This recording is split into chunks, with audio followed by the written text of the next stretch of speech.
Bismillahirrahmanirrahim. Assalamualaikum warahmatullahi wabarakatuh. Segala puji bagi Allah Azza wa Jalla. Salawat dan salam atas Rasulnya Nabi Muhammad sallallahu alaihi wasallam. Semoga kelak kita akan mendapatkan syafaatnya. Amin ya rabbal alamin. Para pemirsa TV MUI Medan untuk Medan dan umat, hari ini Kamis 26 Mei 2022, bersama saya Rahmat Hidayat Nasution. Kita akan berbincang dengan narasumber kita, Dr. Fitri Rapianti MH, anggota Komisi Hukum dan HAM dan Anti Narkoba MUI Kota Medan, yang akan membahas tentang urgensi sertifikasi halal. Baik, sebelum kita berbincang, kita sapa dulu Ibu Fitri. Assalamualaikum Bu. Waalaikumsalam. Sehat ya Bu ya? Alhamdulillah. Ya, kue lebarannya masih banyak Bu. Baik, para pemirsa TV MUI Medan untuk Medan dan umat. Di dalam surah Al-Baqarah ayat 60, Allah Subhanahu wa taala berfirman, "Ya ayyuhan nasu mimma fil ardi halalan kulu mimma fil ardi halalan thayyiba wa la tattabi'u khutuwatis syaitan innahu lakum aduwwum mubin." Yang artinya, wahai manusia, kata Allah Subhanahu wa taala, makanlah makanan yang halal dan baik dari apa yang terdapat di bumi, dan janganlah kamu mengikuti langkah-langkah syaitan, karena sesungguhnya syaitan itu adalah musuh yang nyata bagimu. Jadi terkait dengan firman Allah Subhanahu wa taala ini, tentu layak kita mengkaji terkait dengan kehalalan makanan. Dan di Indonesia sudah ada istilah dengan sertifikasi halal. Bagaimana tentang sertifikasi halal ini? Baik, kita langsung berbicara dengan Ibu Fitri ya.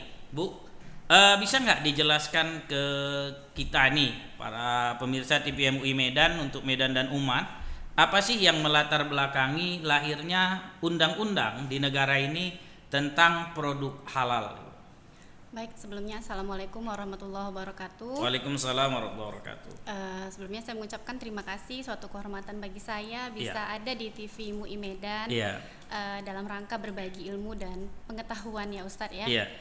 Jadi sebelumnya ketika kita mengambil judulnya adalah tadi urgensi, artinya penting ya Ustadz ya. Penting sekali bagi kita untuk mengetahui apa sih sertifikasi halal, karena selama ini yang kita ketahui sertifikasi halal itu dikeluarkan oleh Majelis Ulama Indonesia. Namun dengan berubahnya undang-undang, dalam hal ini sertifikasi halal sudah diambil alih oleh negara melalui BPJPH di bawah Kementerian Agama. Nah, yang mendasarinya yang pertama adalah pastinya Undang-Undang Dasar Negara Republik Indonesia tahun 1945.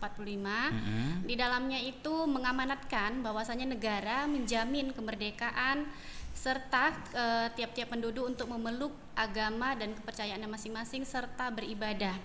Nah, dalam hal ini artinya negara menjamin. Jadi melalui jaminan itu dalam hal ini adalah ibadah. Kemudian termasuk di dalamnya adalah kehalalan produk yang dikonsumsi dan digunakan oleh masyarakat. Nah, oleh karena itu jaminan penyelenggaraan jaminan produk halal ini bertujuan untuk memberikan kenyamanan. Artinya ketika produknya sudah dilisensi halal, kita pasti aman, merasa nyaman, merasa tentram dalam mengkonsumsi produk tersebut. Baik. Dengan pentingnya tadi ya tentang produk halal ini tadi, sehingga diatur dalam undang-undang negara kita. Di Indonesia itu seperti apa aja regulasi yang mengatur tentang sertifikasi halal? Sebenarnya ketika kita berbicara regulasi sudah ada sebenarnya dari dahulu ada regulasi, tapi belum merupakan suatu mandatori kewajiban. Jadi setelah lahirnya Undang-Undang Nomor 33 Tahun 2014, ini adalah undang-undang yang menjamin bahwasanya produk itu adalah produk halal. Kemudian ada Peraturan Menteri Agama Nomor 26 Tahun 2019 tentang penyelenggaraan jaminan produk halal. Kemudian ada Undang-Undang Nomor 11 Tahun 2020 itu tentang Cipta Kerja, tapi di dalamnya mengatur mengenai sertifikasi halal juga. Selanjutnya ada PP 39 Tahun 2021 itu penyelenggaraan bidang jaminan produk halal. Iya. Baik, tadi ada nyinggung ya Bu tentang Undang-Undang Nomor 33 ya tahun 2014 yang tentang BPJPH ya, iya. jaminan produk halal tadi ya. Boleh nggak diceritakan nih kepada halayak apa saja yang menjadi kewenang BPJPH ini, Bu? Oke, yang pertama BPJPH itu adalah satu badan di bawah Kementerian Agama yang bertugas untuk menyelenggarakan jaminan produk halal, ya kan. Kemudian kewenangannya itu adalah yang pertama pastinya dalam sisi administrasi. Administrasi artinya ketika pelaku usaha melakukan pendaftaran produk itu sekarang melalui BPJPH. Iya. Ya kan. Kemudian yang kedua, kebijakan-kebijakan yang dikeluarkan saat ini yang merumuskan adalah BPJPH. Iya. Ya kan. Kemudian menetapkan norma standar itu BPJPH. Dan yang mengeluarkan sertifikatnya juga sekarang BPJPH. Jadi sertifikasi halal itu sekarang dikeluarkan oleh BPJPH. Dan MUI selaku salah satu aktor juga di dalam proses sertifikasi halal ini saat ini memiliki kewenangan untuk mengeluarkan fatwa. Fatwa halal. Iya, baik. Jadi dengan penjelasan tadi kita pengen lebih dalam lagi ruang lingkup sertifikasi halal itu apa saja ya, Bu? Ruang lingkupnya itu seperti kita ketahui itu sudah diamanatkan di dalam undang-undang. Sertifikasi halal itu menyangkut produk di sini adalah makanan, minuman, barang serta jasa. Jadi artinya barang di sini kalau dulu kita hanya urgensinya itu hanya makanan aja gitu. Kalau sekarang barang gunaan juga disertifikasi. Seperti kulkas ya. Saya pernah lihat tuh jalan-jalan, lihat kan, kulkas ada sertifikasi halalnya. Kira-kira yang disertifikasi dari sisi mananya ya, Bu? Yang perlu dikaji kehalalannya gitu. Kulkas itu kan kita ketahui sama-sama bahwasanya dia tempat untuk menyimpan makanan. Artinya ada sentuhan ataupun kontaminasi terhadap barang yang disimpan di dalam kulkas. Itu sebabnya makanya kulkas perlu untuk disertifikasi halal. Dan sekarang juga kita tahu banyak wadah-wadah plastik misalnya ya, itu kan bersentuhan langsung dengan makanan.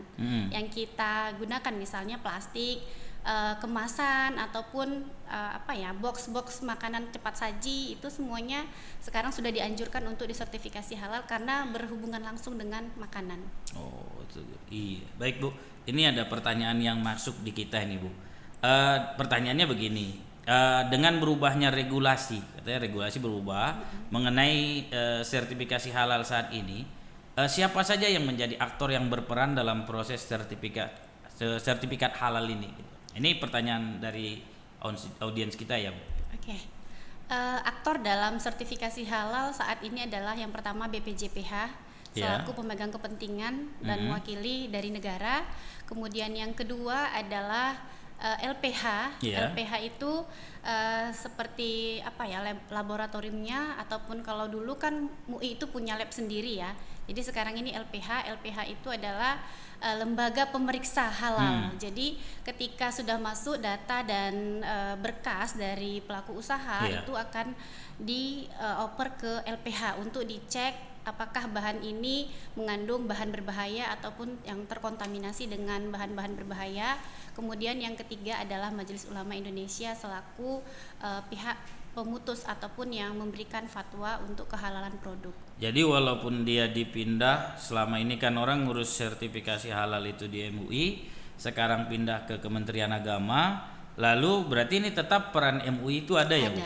Jadi bukan seperti stigma yang ada di masyarakat bahwa begitu pindahlah ke Kemenak maka akan berubah kondisi kehalalan.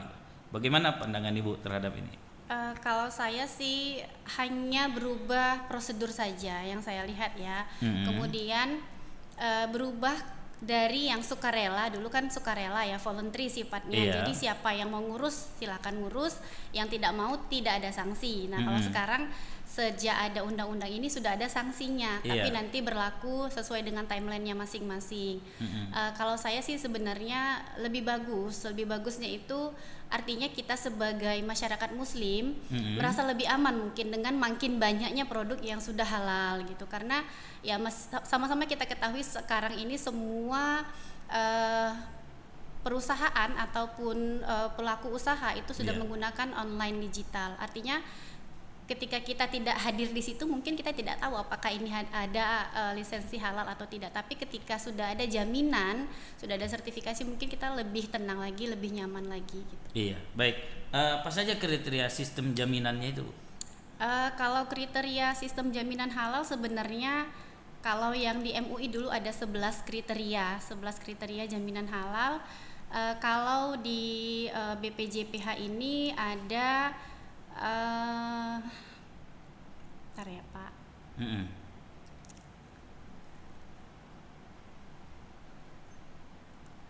Kriterianya itu yang pertama itu ada yang sifatnya itu sementara ya, ada yang sifatnya sementara.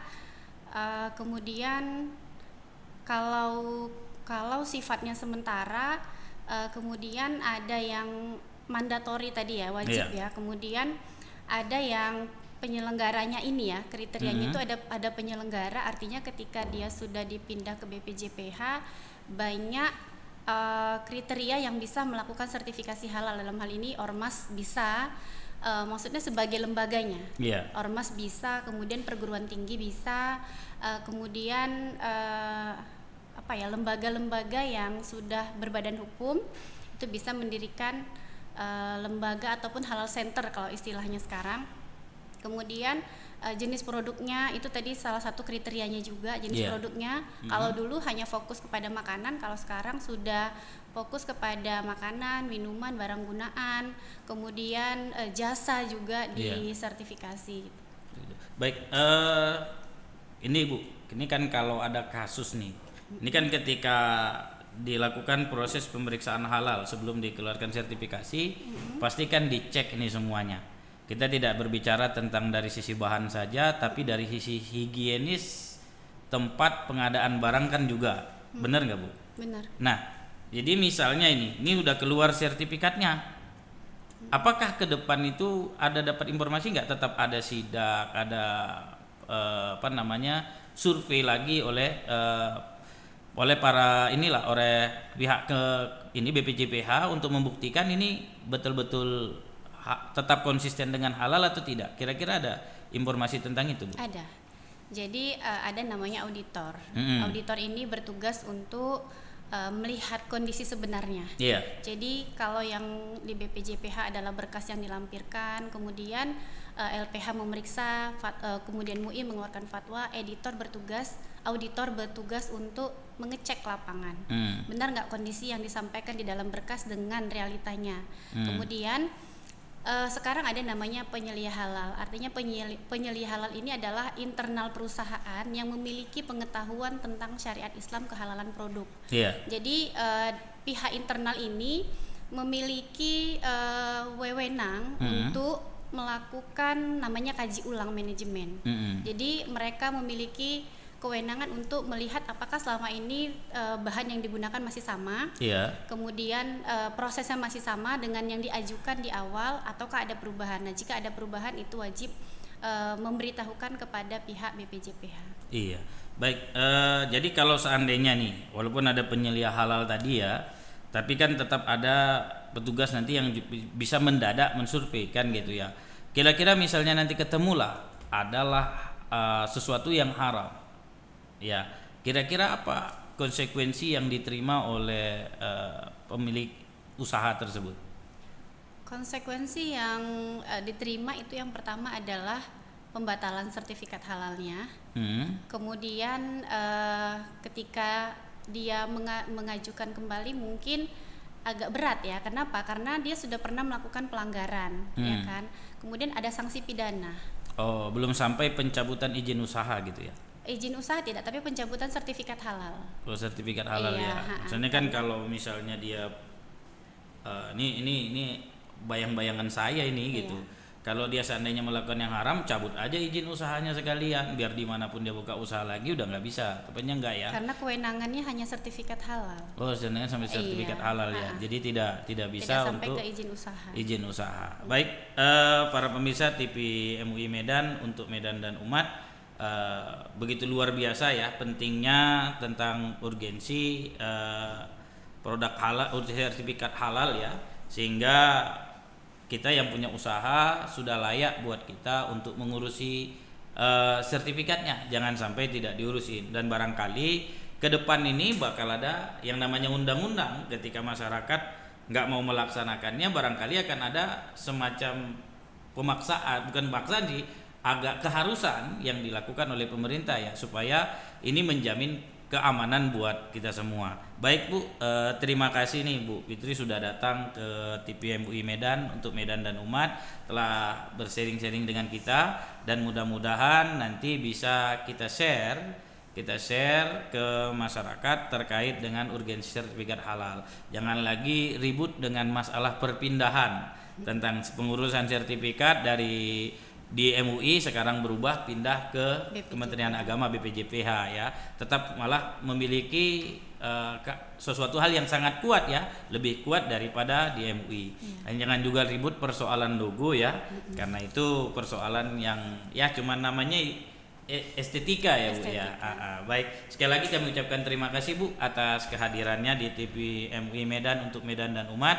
Mudah-mudahan dengan kehadiran Ibu memberikan manfaat buat para pemirsa TV MUI Medan untuk Medan dan umat. Para pemirsa, ini bahasan kita tentang urgensi sertifikasi halal. Sekali lagi terima kasih kita ucapkan kepada Ibu Fitri. Saya Rahmat Hidayat Nasution mohon undur diri, sampai ketemu kita pada tayangan TV MUI Medan untuk Medan dan umat pada edisi selanjutnya. Terima kasih. Assalamualaikum warahmatullahi wabarakatuh.